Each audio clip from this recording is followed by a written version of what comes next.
What is up, guys? It's your boy Brennan, aka Drip, back with another video. In today's video, we got my baby.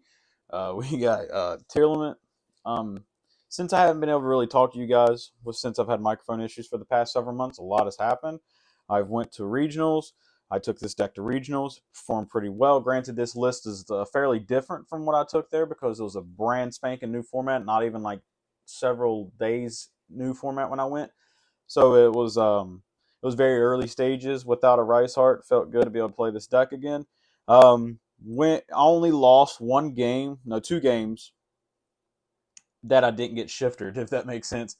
So I ended up going X3 dropping, only because I went 4-3-1 or something, like 4-3 or something like that, or 3-3. All the games that I lost were because due to shifter. It's you can't really you can't really do anything about that. We're playing tier, so we got shifted. Also, I took a different approach from a lot of people in this list. I took a more of an aqua approach and water approach, and I'm still running swamp cards. I'm just not running the poly package, but I really enjoy it. I won't keep you guys waiting any longer. I just wanted to show you guys what I'm rocking with. There are a couple of changes that I will mention that I am going to change moving forward. I just don't have the cards in the mail yet. I mean, they're not here from the mail yet. Started out, 3 rhinos is very standard. 2 is a thing of the past. You want to mill this card. It's not as much of a starter as it used to be, but you mainly want to mill it. 3 cash Tearlaments. It's bread and butter. I don't need to explain any of this. 3 of each name because people cry if we have more. I really wish they would give me a second Merle and a second Sharon. I to a degree understand why I'm not allowed to have 3 Havness, even though in some weird ways Cash Tearlaments is better than Havness in some ways. But it's whatever. I wish they would put these to 2. I would love that. And Kit to 1. Ugh, be great. Then I opt to run the Beast Kings. The reason why is because, like I said before, I want to prioritize the water and aqua, and this being a 4 comes in pretty clutch too. Let me fix my thing real quick. It comes in pretty clutch too because of the Bahamut line. So worst case scenario, this is your extra normal summon. We don't really need our normal summon to overperform to be able to get us somewhere. So that's like what a lot of people fail to realize. Like, you don't always need to have a disgusting normal summon like Diviner, which spoiler alert, I took that card out because that card's literally hand trap magnet, and if you put all your eggs in that basket and it just gets hand trapped, you just lose. So I opted to run this, and I really feel like the 2 fusions that you can make with this cover so much ground, definitely in this format, and the cards that just blow this deck out, that it's almost mandatory to run them. I understand why people are cutting them. I just opt to not, because I really enjoy what the Beast Kings provide. Then for the generic cards, 1 of each, and then Knight Sword Serpent. I've been using this card before anybody else ever did. As soon as this card got released, I was using it in tier back during in tier 0 format. And then I know a lot of people cut this, but you can never have too many mills in this deck. You just really can't. Beast is Beast. It's Upstart Goblin. Nothing really needs to be said about that. And then the Shufflers, and then these. Honestly, I really think like I would sacrifice these if they gave me Kit back and two Sharon and 2 Merle. Like, I'll let Konami have these and let us keep these and just take the Shufflers. Take the Shufflers. That's where it gets really broken. And just give me 1 Kit, 2 Merle, 2 Sharon, man. For the extenders, I opt to run 2 Nessie, 1 Mothman. I've been back and forth on the second Nessie. There for a while, I was running 1 and 1 because you really don't want to see multiple in hand, and you just need 1 to search the other one. If you can't search Mothman, then who cares? It's just a 7 extender and an aqua, but I opted to put it back in because it is an aqua, and it comes up sometimes. The reason why is because I run Destrudo as well. Also, since my entire deck outside of being aqua and water for the most part, a lot of it is 7s and 4s. So you just use this, target a 4, make it a 3, take a 7, make Baron. I think this is a better Baron line than wasting a fusion or another 4 for your Diviner. And if the Diviner gets impermed or stopped, which everyone's running imperm anyways right now because of Turbulence and Rescue Ace, so the card's just even less likely to resolve. So I feel like this is a better line because this is a better mill than Diviner, and I don't want to have to use like Cross Sheep or something just to bring the Diviner back to make it resolve. I feel like it's just too many steps. But since I'm running so many 4s and so many 7s, Destrudo is just too good, and it's another target for Mud Dragon basically to make a Mud Dragon. Then I am still on the Gamma Seals because it's an Aqua, and I don't really have any main deck out to Pearly, so if my opponent sacks the shit out of me with like a Delicious Memory and can make a Noir before I even really get to play, then I need something. I don't care if they add resources back, as long as I can get rid of the big cat. I can, for the most part, if I open optimal, I can beat them in card advantage and engine per engine. My engine matched against theirs, I have a lot of faith in my engine and what it brings to the table compared to theirs. On top of that, what a lot of people don't understand and don't know sometimes, even I see tier players do it all the time. You can, when you use Toad's effect, you can add this back off Toad. You don't always have to add Rhino Heart or Cast Tearlaments. You can add this back if you're afraid they're going to make something. You know you have enough follow up. You just add this back off Toad, and you have another interruption on your opponent's turn. So the ability to keep adding cards back is really nice with Toad, and having a variety of what you can add back too. On top of that, since like all of our names got put to 1. You need more aquas to be able to mill, whether they have graveyard effects or not. You need something to be. You need an aqua to get in graveyard off of a mill to be able to trigger your Kaleido Heart. Spells 3 Perlarino. I know a lot of people cut it to 2, but I really think if you can't get to this card, you just lose. 2 Scream, 3 is way too many. It gets cloggy. Definitely, like if you're running the Diviner, like this just feels weird because you activate this just to hope you hit something off of a fairy. If your Diviner resolves, hope to hit something to be able to keep milling. Now, like this plus Rhino Heart feels good, but like that's just another reason why I opted to, so I can do that combo line. That's another reason why I don't run the Diviner. I run the Heartbeat because it's pretty good against Unchained and other decks too, but like being able to send their stuff back when they target it and then it just waffles. And then also this also brings the whole entire deck together full circle to where if you mill something and you need something back from your graveyard, you just use Kaleido Heart to send this to add back. So it brings the whole deck full circle. One grief, this card is ridiculous. It's one of those cards where it's so broken as a one of, but like in multiple, it wouldn't be that really that great. But I can understand running this at 2. Maybe in the future I'd consider it, but right now this card is just feels disgusting and free because like sometimes like if you need more mills, it's really nasty if you start out early and you go to the Toad line, because which I always like to do if I know I can't get to rule Kalos before my 5th summon. Always trying to play around as many hand traps / whatever I can as possible. I'll make like Toad, and then I'll activate this to basically e-telly the Cast Tearlaments from deck, and then just send the Bahamut Shark to graveyard because it's a water, and I can keep the Tearlaments and just mill 3. So that you get so much advantage out of this, it's just freaking cracked. Which I know a lot of you know. I'm just giving you my explanations and stuff that I've played with it. Then generic stuff. Talents. This card's freaking cracked. Definitely against Pearly, it feels good taking their big cat because this affects the player, not the card. Or drawing 2, whatever. 1 of each foolish card. I've been back and forth on 2 of this because this is like a very good starter.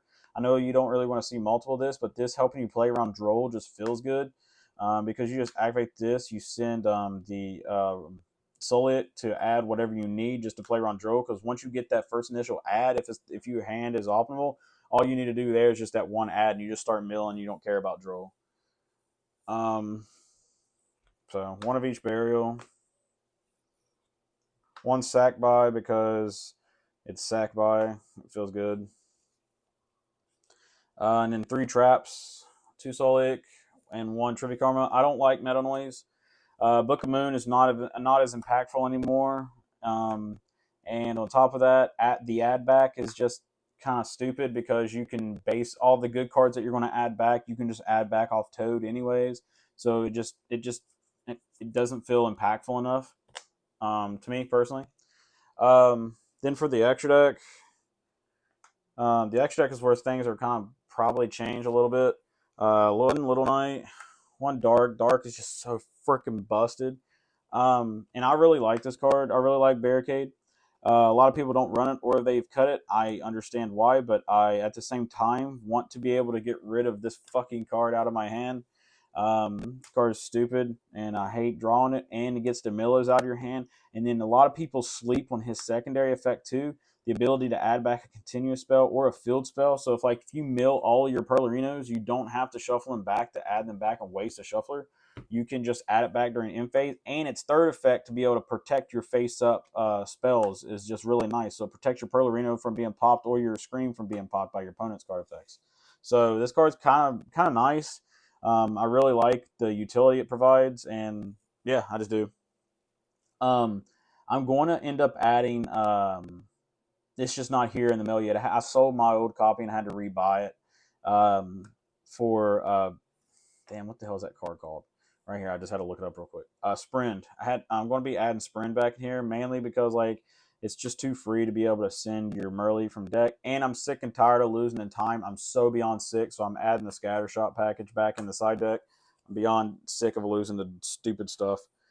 One Kaleido Heart, one Rule Kalos. I really think people are sleeping on what this card can provide. This card provides a lot of utility for the deck and a lot of follow-up and a lot of interaction, and stops a lot of cards like Emergency, Branded Fusion, all that without having to waste a Baron, because sometimes against those decks, like trading Baron 1-for-1 doesn't feel like it's enough. It's like basically your opponent trading Ash with something in our deck. It's not enough because we're going to keep going. So I want to try to have as much interruption as possible. And another of the targets for your whatchamacallit, Beast King, because the ability to use this and like send a Cast Tearlaments mill 2, then mill 2, and then like you can send a Cast Tearlaments from hand mill 2, and then use your Frog to your Toad to attribute, add back the Cast Tearlaments to be able to summon a mill 3. So just off of that one interaction, you got two additional negate, one additional negate, and two additional mills. So that's all you really need after you've already deck thinned anyways. So you mill 5 basically with having two negates. It's just too free. One Garua. Garua's Garua. One Dragos Stapelia.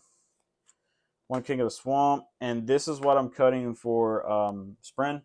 This card never comes up for me anymore. Like, I feel like I only ever summon it in emergency situations that I was probably not going to lose that game anyways. Yes, I have kind of won games off of this before, but I don't think the scenario is worth it enough to keep playing this card. As much as I love this card, if you know me, you've known I've played Shaddolls forever. Shaddolls are my baby. But I'm going to cut window for Sprint. The one Bahamut, one Toad, one Redoer, and then one Dweller. These is it for the XZ. I kind of want to make room for cut this because Unchained has died off. I trust my deck in the mirror match, so I'm not really that worried about it. The only reason this is in there is for the mirror match or Unchained. So I kind of want to make room for a Zeus or 41. And then there was a situation too where I was kind of thinking about wanting to run put the cross sheet back in here. Not because I was wanting to add divine or anything like that, but if I'm like going in blinded on a matchup and I can make cross sheet and then summon a fusion monster to the zone link points to, just to be able to bring back the Mud Dragon in the Rescue Ace matchup. I thought of that, but then again, that could also be me just overthinking it, because I feel like if I go first against that deck, I have enough resources to beat it and just stop the critical stops to where they can't play. But that's it for that. And then the last card is Baron, if you didn't already guess it. Baron is just Baron. It's really nice being able to negate something and use it to bring back like a Cast Tearlaments or the Rhino Heart or whatever. That's it. Clean 15. And the side deck is going to change, obviously, because the extra deck's changing. 3 Ash, because it's mandatory, I think, right now with the emergency and stuff like that, and it's just very generic. 3 Droplet. It's in here for the Unchained and anything that can make Dweller on me. I needed a quick play or like rogue decks like Sword Soul, since they like a lot of them like have blowout cards, like blowout stuff, and anybody with Fenrir. So it's just very good card to have, generic card to have to negate stuff. But it's mainly in there for people making Dweller on me. Uh, these three cards, I'm probably going to be taking these out. Like I said, I trust my deck in the mirror match. These are mainly in here for Gimmick Puppet, but I'm going to probably take these out for 2 Encore and the Scatter Shot, to round up to give me what was it, 6, 7, 8 cards for the Pearly matchup: 3 Ash, 3 Turtle, 2 Encore, and then the Scatter Shot to be Scatter Shot, and then you'll see I have more than cards for branded. These two right here in particular. So I would have these two, Ash, which is 5, and then potentially Droplet if I need to be for that matchup, just in case for the Gimmick Puppet. So I have 3, 5, 6, 7, 8. I have 8 cards for that matchup to be able to stop the Gimmick Puppet. So the Bestials are not really kind of that necessary, but that's just my outlook on it. And then 1 Duster. And then these two are going to be Lightning Storms. I was just running this for the locals because there's Runic at my locals, so I wanted to have an answer for the Fountain. But these will, if you're playing a competitive and you have a lot of Rescue Ace at your area, or you're going to an event, then make these Lightning Storms for the Rescue Ace. And then the last card is Crime because it stops evenly matched. It's an additional negate, and I feel like after game 1, you have to keep this in your deck regardless of the scenario, whether you're going first or second, for cards like D.D. Crow and Bestials. So, yeah, that's why you have to have it in there so you can add your stuff back and just keep going. But that's it for the main deck, extra deck, and side deck, along with the cards that I would change. I really enjoy. I haven't missed the Chimera. I never really summoned the Chimera, but the Beast Kings are really nice. I like being able to summon Rukalos and the um, Dark World. Those cards I think provide a lot of utility, stopping us from being FTK'd by evenly matched, like the other versions can't. Because trading Baron 1-for-1 is just doesn't feel good enough to me.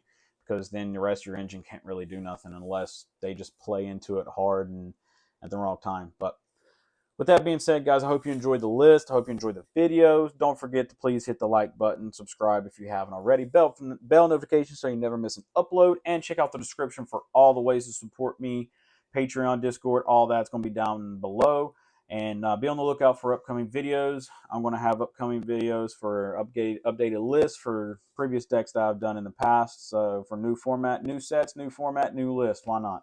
But again, I love you guys so much for hanging out with me today, and I'll talk to you guys later. It's your boy, Vernon, A.K. Drip. Signing out till next time. Peace. Good dueling, my guys.